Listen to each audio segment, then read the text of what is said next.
8 के टेबल में 9 से छोटा कुछ आता है? 8 तो 8 1 जा 8, सबट्रैक्शन करो, 9 माइनस 8 1 आएगा। क्लियर? अब 8 के टेबल में 1 आता है? नहीं आता है, तो इसको बड़ा बनाना पड़ेगा, पॉइंट लगा दो यहाँ पे, तो 0 ले सकते हो। अब 8 के टेबल में 10 आता है, 10 से छोटा 8 तो 8 1 जा 8, फिर सबट्रैक्शन करो, 10 माइनस 8 2, पॉइंट तो ऑलरेडी है, 0 ले सकते हैं क्योंकि 8 के टेबल में 2 नहीं आएगा ना, तो पॉइंट की हेल्प से हम 0 लेते हैं। तो 8 के टेबल में 20 आएगा? 8 के टेबल में 20 से कोई छोटा नंबर 16 8 2 जा 16, 8 3 जा 24 नहीं आ रहा है, 20 से छोटा 18 आएगा, तो 8 2 जा 16, सबट्रैक्शन करो, 20 माइनस 16 4 आएगा। यस, पॉइंट है तो 0 ले सकते हैं। 8 के टेबल में 40 आता है? हाँ 8 5 जा 40 40 माइनस 40 0, तो therefore 9 upon 8 is terminating number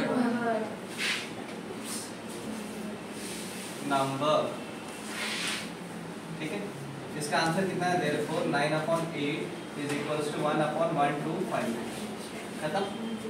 0 upon 11, तो ऊपर वाला अंदर आएगा और 11 बाहर आएगा। ठीक है, अब तुम बोलोगे सर स्टार्टिंग में ही ऐसा नंबर आ गया, सर 11 के टेबल में 2 तो आता ही नहीं, हम क्या करें? सुनो क्या करें, 0 पॉइंट क्या लो, पॉइंट सुनो ध्यान से, 2 upon 11, सर 11 के टेबल में 2 आता ही नहीं, बोलो 2 आता ही नहीं, क्या करें? 0 पॉइंट लगाओ, तो यहाँ पे डायरेक्टली 0 ले सकते हैं आप। ठीक है, स्टार्टिंग स्टेप में ही 0 पॉइंट लगाना। अगर बीच में ऐसे सिंगल नंबर आया तो बीच में 0 लोगे? नहीं, सिर्फ पॉइंट लोगे। पॉइंट 0 कहाँ लगा सकते हैं? स्टार्टिंग में। ठीक है, 0 पॉइंट हमने लगाया तो यहाँ पे 0 ले सकते हैं। ठीक है, अब 11 के टेबल में 20 आता है? 20 से कम 11 1 जा 11, सबट्रैक्शन करो, 9 आया। ओके, पॉइंट है 0 ले सकते हैं। 11 के टेबल में 90 88 11 8 जा 88 90 से कम 88 आएगा, तो माइनस करो 2, पॉइंट है 0 ले सकते हैं, 0 ले लिया। 11 के टेबल में 20 उससे कम नंबर 11 1 जा 11, सबट्रैक्शन करो 9 आएगा। पॉइंट है 0 ले सकते हैं। ओके, 11 के टेबल में 90, अरे वो रिपीट हो रहा है, दिख रहा है कुछ रिपीटेशन, फिर वापस से सबट्रैक्शन करेंगे 2 आएगा। पॉइंट है तो 0 ले सकते हैं। 11 के टेबल में 20 नहीं आता है तो 11 1 जा 11, सबट्रैक्शन किया फिर 9 आया, फिर पॉइंट है फिर 0 ले सकते हैं। 11 के टेबल में 11 8 जा 88, 90 से छोटा, सबट्रैक्शन किया 2, ये रिपीट हो रहा है। ठीक है, रिपीट कौन हो रहा है? therefore 2 upon 11 is equals to 0.18 बार, क्योंकि 18 18 18 18 रिपीट हो रहा है कंटिन्यू। ठीक है, इसलिए उसके ऊपर बार लगा दो। therefore it is non terminating and recurring number terminating and recurring recurring number। अच्छा, रिकरिंग क्यों लिखते हैं? रिकरिंग का मतलब क्या होता है? जो रिपीट होता है उसको बोलते हैं,